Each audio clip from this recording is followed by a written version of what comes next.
মূলা শাক কীভাবে রান্না করতে হয় আজকে তোমাদেরকে দেখাবো। মূলা শাকগুলো প্রথমে এভাবে কুটে নিতে হয়, তারপর আলু ঠিক এভাবে ভাজার মতো করবো, সেজন্য আলু এভাবে কুটে নিচ্ছি।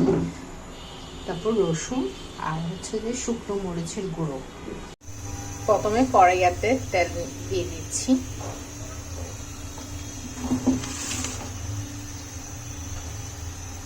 তারপর আলুগুলো প্রথমে দিয়ে দেবো,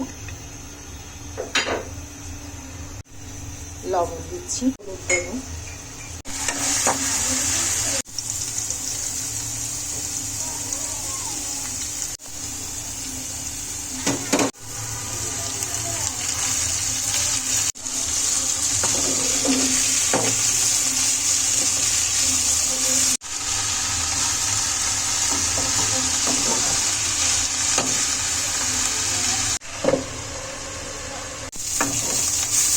এগুলো মজে কি রকম হয়ে গেছে, একদম মজে গেছে। দেখেন খুব সুন্দর লাগছে, কিন্তু কালারটা খুব সুন্দর আসছে।